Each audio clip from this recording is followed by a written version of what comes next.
My name is Shanetta Hopkins. I am presenting my speech number 2 for my CST 100 class. Here's my audience.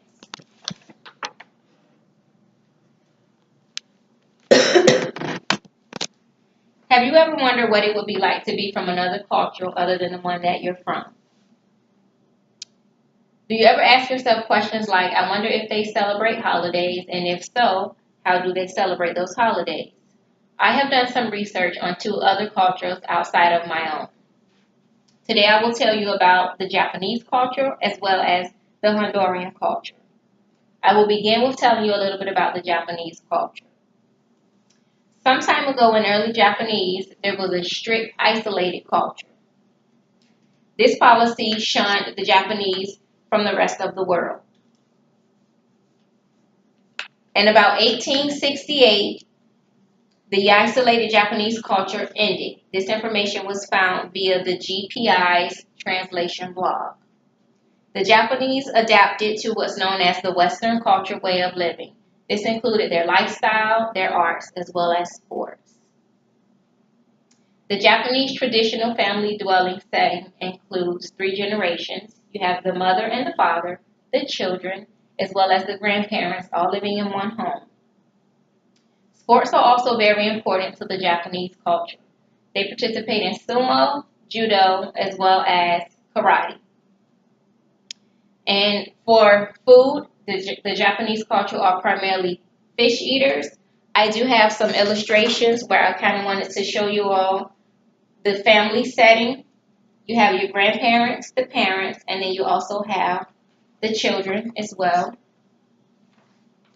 And this illustration symbolizes the respect that the Japanese have for the fish, being that they're primarily fish eaters. These are known as taiyaki cakes, and it's kind of like a waffle cake. It's made up of pancake mix, and it looks like that's actually a fish-shaped waffle maker. Now that we've learned a little bit about the Japanese culture, we will talk about the Honduran culture. Let me start off by saying that the Honduran culture has a population of about 8 million people. 50% of that population are all under the age of 19, so that makes them adolescents or children. 88% of their culture are known as mestizos. That's a mixture of Spanish, Latin American, and African heritage. USA Today stated in an article that the Honduran culture has no official religion, but about 87% of them practice Roman Catholic. They do celebrate holidays. Easter seems to be the more popular holiday for the Honduran culture, where here in the States, our most popular holiday is probably Christmas. The Easter is celebrated by having a huge celebration of parades throughout the country with floats on the streets. They're displayed and draped in sawdust. And they also celebrate Independence Day. They celebrate their Independence Day on September the 15th, which is a little different from how we celebrate our Independence Day here in the States. That's celebrated by putting on cultural festivals as well. And as far as the Christmas celebration, it's more so fireworks, explosions, and things of that nature. And it's done throughout the entire country on Christmas, where our Christmas, we're opening gifts, we're home with our family. So that's a little bit different too. I have an illustration of how it's graphed for the population for the Honduran culture. So we're at about age 19 here.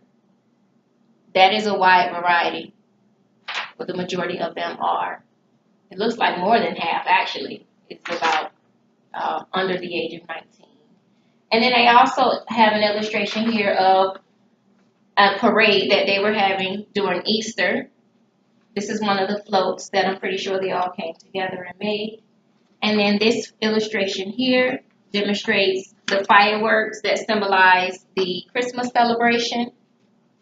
I'm not sure if you guys can see that. It's pretty small.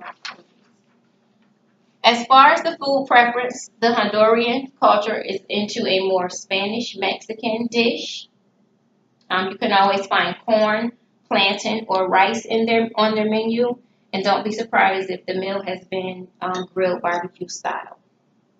This brief presentation gives you the basics of how two other cultures live their lives outside of how we live our lives. This was presented through their family morals, their sports, religion, holidays, and a few of their food trends as well.